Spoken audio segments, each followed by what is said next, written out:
welcome to another episode of Titles Mean Nothing. I'm Alex Thomas. I'm Sasha Swift.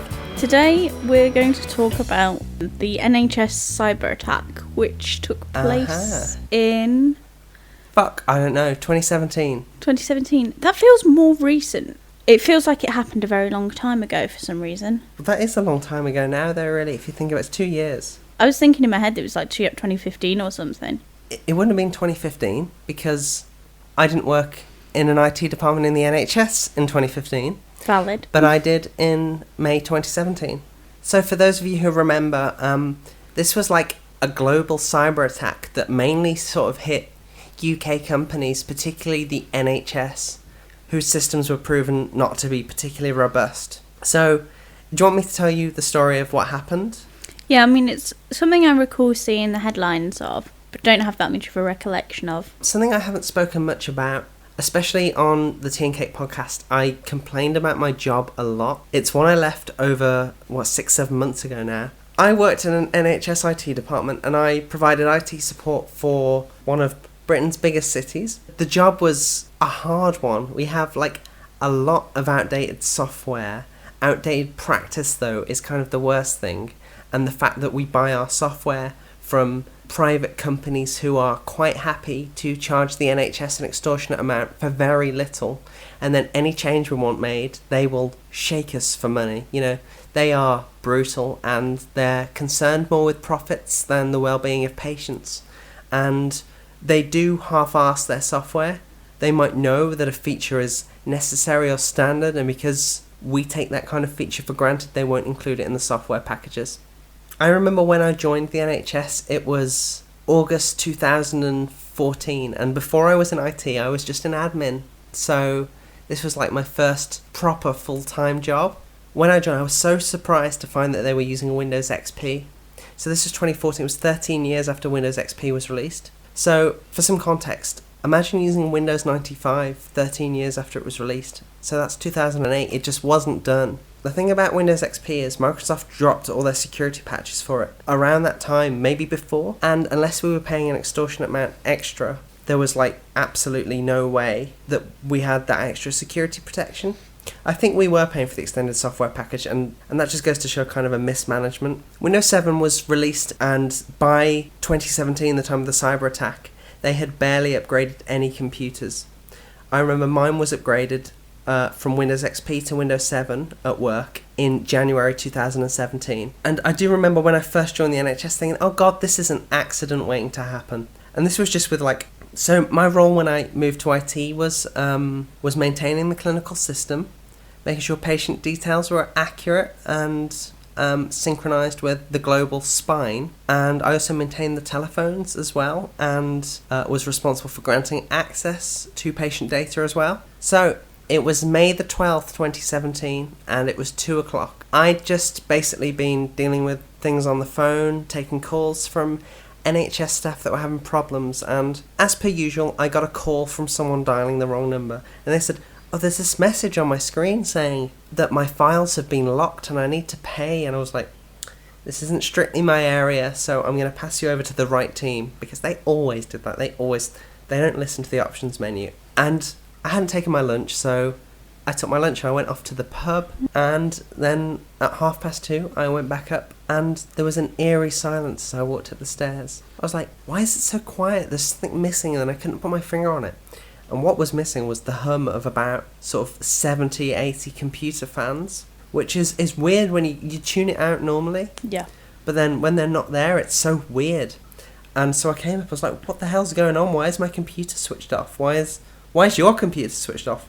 It's like, there's been an attack, and there was this giant screen that we had for monitoring call statuses with this WannaCry warning message on saying, your files have been locked, and to unlock them, give us your money. And yeah, it was kind of like a waste of an afternoon. We thought it was just us. And it turned out that it was our entire department, and not just our entire department, the entire city's IT. And it was only when I started searching the NHS on Twitter that I realised, holy shit, this was huge. It looked at first like an attack just on hospitals in the UK, but it's now becoming clear that this malicious software has run riot around the world.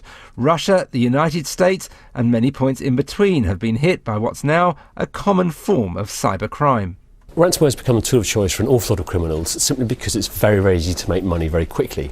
You can buy ransomware online for as little as $39. So how does ransomware work? Well, it often arrives in the form of a link in an innocuous-looking email. When you click on that link, the malicious software is downloaded and spreads rapidly through your network, locking up all the files on it. Then a message flashes up on screens warning that if you want your data unlocked, you'll have to pay a ransom, often in Bitcoin, the virtual currency. The irony is that security experts think a hacking tool allegedly leaked from America's National Security Agency in April may have been used by the attackers. Microsoft warned about the threat this vulnerability posed, but said anyone who'd installed a security update to Windows software the previous month would be okay. The Health Service will point out that it's just one of many organisations around the world affected by this attack, but it now faces what could be a lengthy process of cleaning up its computers and making the network safe again.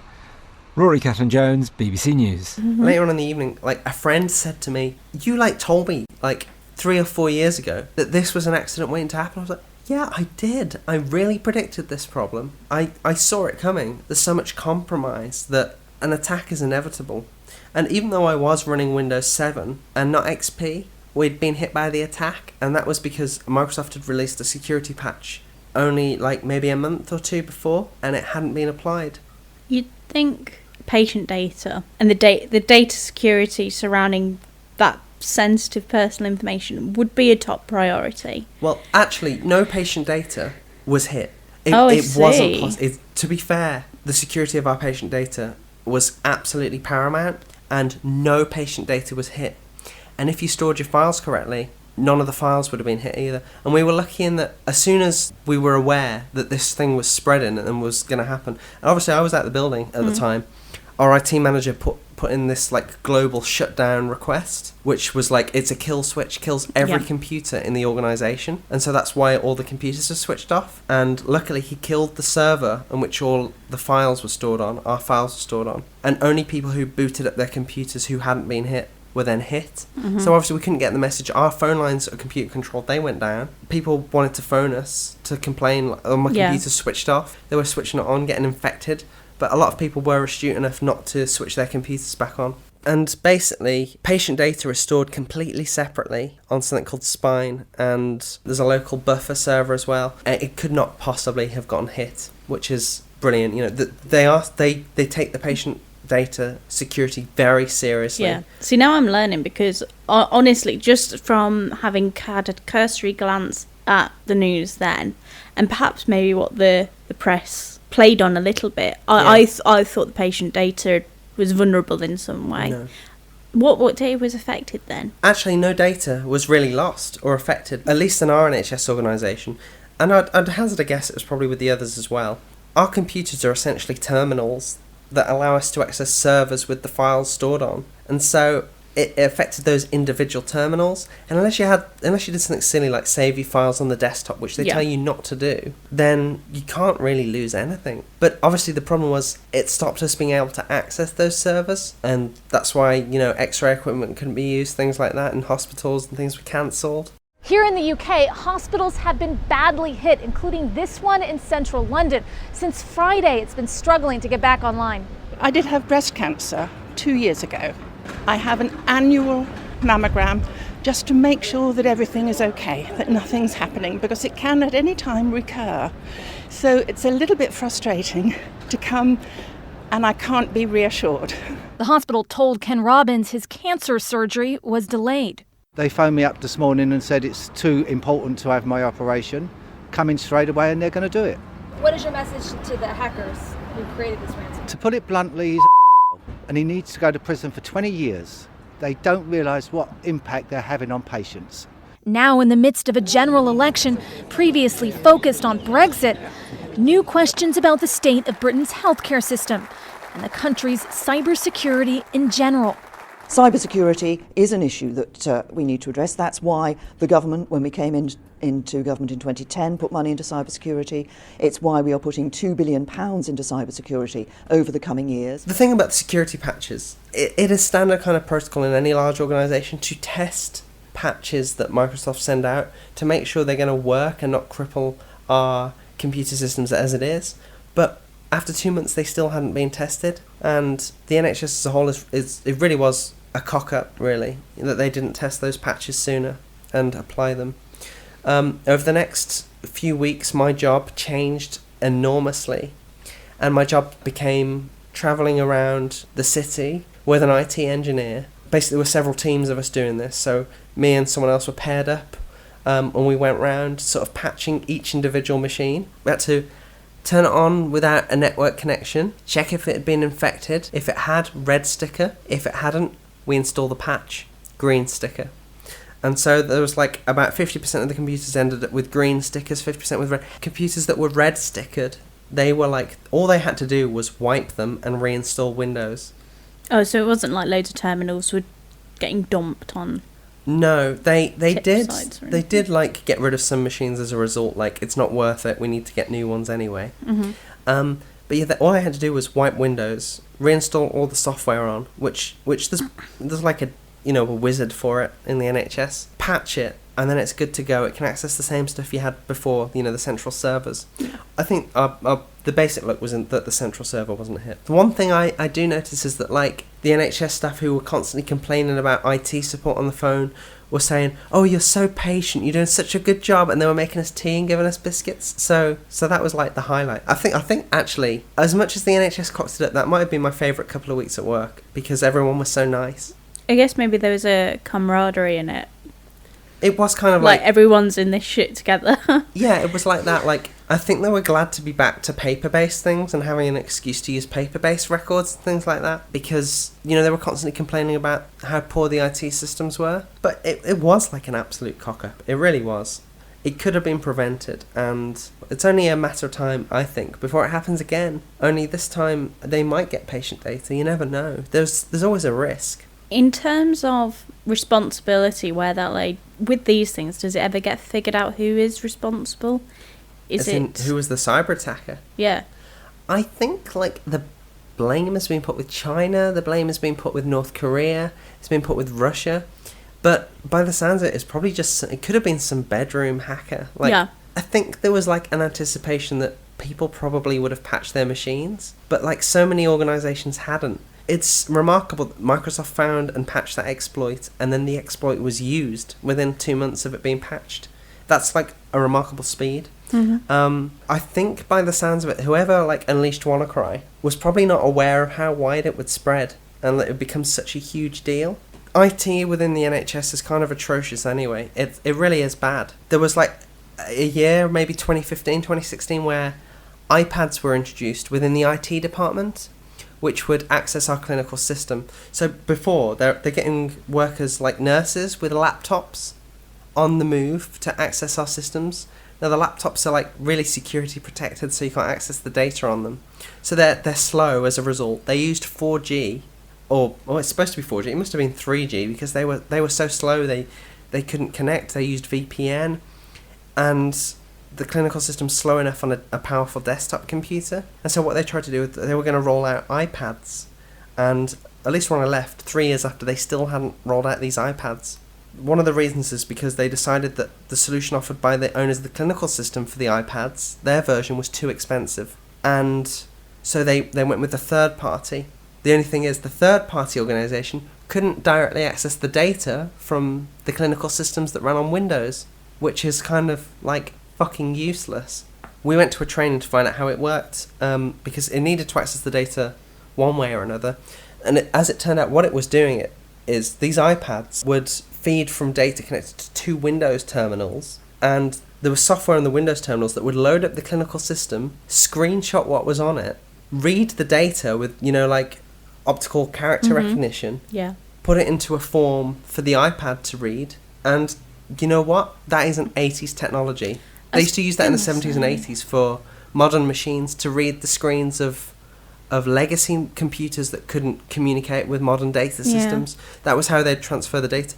So we're using like a 35-year-old technology it's like a kettle and string. It's precarious. One error or slow loading on the clinical system on Windows, and the data's not going to pull through to the iPad. It's so precarious. It's nuts. I was going to say, I don't know anything about IT really, but as soon as you started describing that, I was like, that is wild. And it seems to like really go around the houses as well. Yeah, it's like you put it on so here, roundabout. then it goes to there, then it goes like a Wallace and Gromit invention or something. And it didn't work. It never got rolled out because it didn't work. It was too slow. You can't have two machines feeding off sort of 100 iPads as well. And so these iPads were left to age, and you say you got 100 iPads. The NHS has bought 100 iPads, bought a solution that doesn't work. How much money have they wasted there? It's absolutely nuts that they thought that was a viable solution. So literally screenshots and character recognition. And then of course you've got to do it the other way, where if people input that data, that computer then has to have a virtual mouse clicking on the appropriate page to load up this clinical system's correct patient files to then input what the person has put on the iPad with a virtual keyboard. It doesn't make any sense. So again, plenty of room for error as well. There's so much room for error. We are the health system in the UK. We're one of the biggest cities. One of the reasons we have absolutely no consistency with the NHS IT systems is because Margaret Thatcher decided to split up the NHS in the 1980s into separate trusts. That's the 1980s, just leading into the information age, where data and consistency between systems would become really important and the norm. So none of the NHS's systems, apart from Spine, which is the central NHS number repository, are consistent in any way, and that's why notes can't get shared between NHS organisations unless they're sent by paper. This is how your information's being dealt with. Even for basic things, like you go to a gum clinic for contraception. Yeah. You get paperwork to then take to your GP so they can update the file that you have. Yeah. The one thing I found with a lot of like nurses and things is because the system's so frustrating, they often will like get frustrated and take shortcuts. So we've had it before where two people with a similar name at a similar address have had their NHS records merged. Sometimes my job was to unpick those, which can be really tricky. And the problem we have with someone with your name, Alex Thomas, is that there are other people with Alex Thomas. Incredibly common. There are other people called Alex Thomas, including even within your same building. And my absolute worry with that is if I was working at the NHS, I would anticipate your records being merged. They'd be like, oh, there's an Alex Thomas at flat 8 and there's an Alex Thomas at flat 19. Maybe they're the same person, or we'd better merge their records. And it could happen. There'd also be cases where, when a child gets fostered or adopted, they get a new NHS number. And, there is a practice to abandon the old NHS number.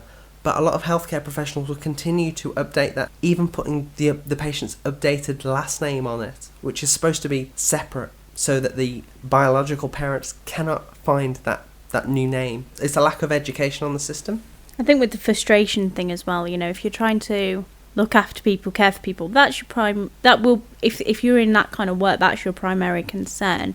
And if people, like you said, don't necessarily understand the significance of a cock-up, you know what I mean? Like people might not think, they think, oh, well, I'll deal with that later, or, oh, it's not that big a deal, because they don't see the back end side of it. They're just concerned with, okay, I've got to meet with this new patient, I've got to meet this deadline, I've got to submit this, that and the other, because there's a lot of pressure on them. And you sometimes hear in the news that like someone gets a letter for a dead relative, or someone tries to visit a dead relative for an appointment.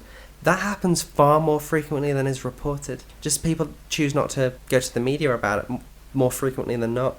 I think what I'm trying to say essentially, Alex, is that there's like a clear mishandling of computer systems within the NHS.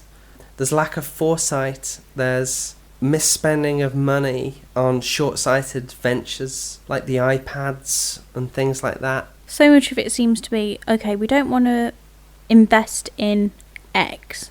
We'll start Y off without knowing what the end result will be, which then leads, you're saying like buy 100 iPads, then do this with the terminals, then do that.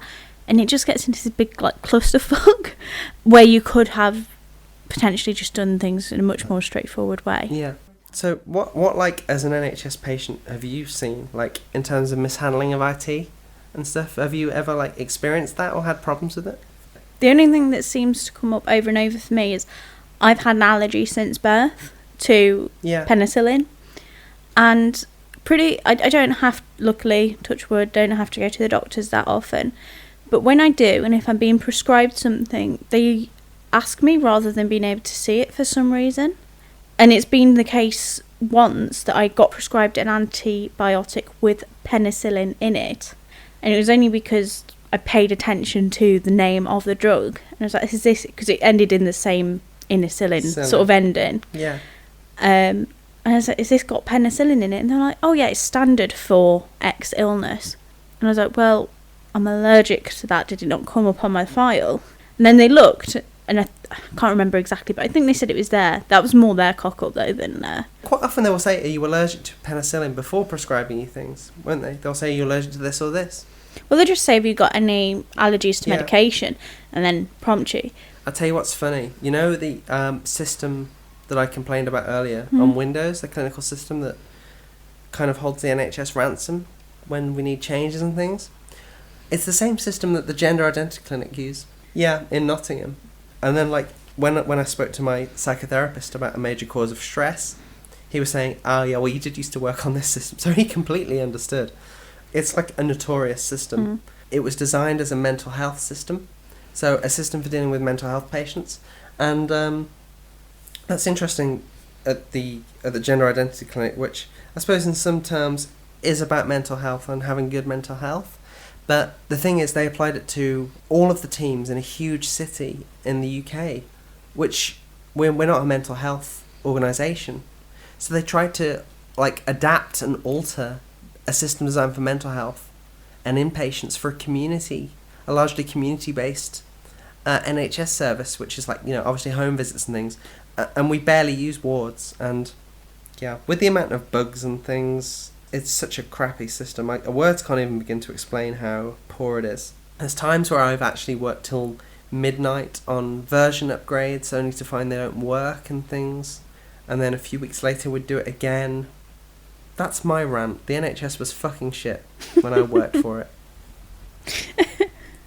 What do you think the future holds for the NHS, Alex? Everything's going to get privatised, isn't it? That's the feeling. So it's going to go in the same direction with more cuts and private software. And I think the direction the NHS should have gone in since, like, at least the late 90s. They should have built a clinical system in-house for the entire country to use.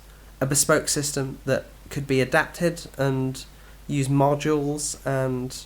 Digital systems are kind of our future, and the NHS could work far more efficiently if staff were trained better on the clinical systems, if the clinical systems were themselves better, and if you took private organisations who are quite content with overcharging us for subpar software, if those organisations were taken out of the question, I don't think it would be that difficult for the NHS to introduce their own software department to build software for them. We're living like in the mid-2000s in terms of NHS software, and it's nuts. That's the thing, things have progressed so quickly the last, say, decade or so.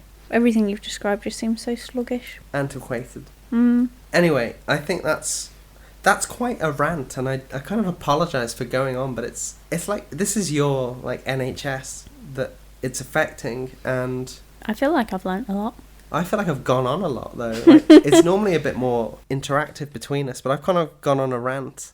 Write to your MP, say you've heard this podcast and you think that the NHS needs a big kick up the arse. So, to end the podcast today, I'm going to play out a song by Jim Noir. It's called Computer Song, and it's about computers going wrong, which I think is absolutely appropriate. So, enjoy. The moment I switch you on, you sing your song, and I know it won't be long until you're going wrong, and you make me cry, and I don't know why.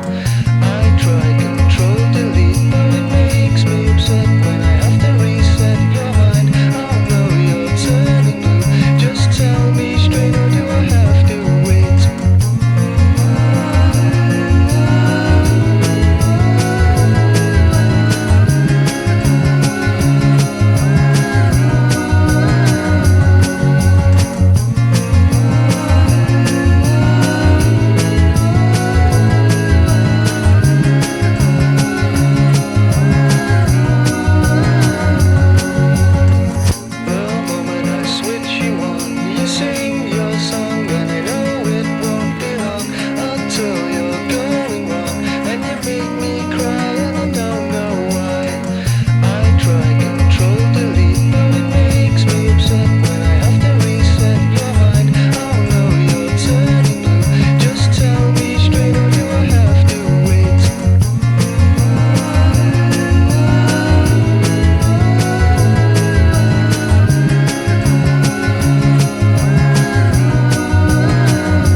I've been Sasha Swift. And I've been Alex Thomas. And I've been having a rant. This has been Titles Mean Nothing. Bye-bye.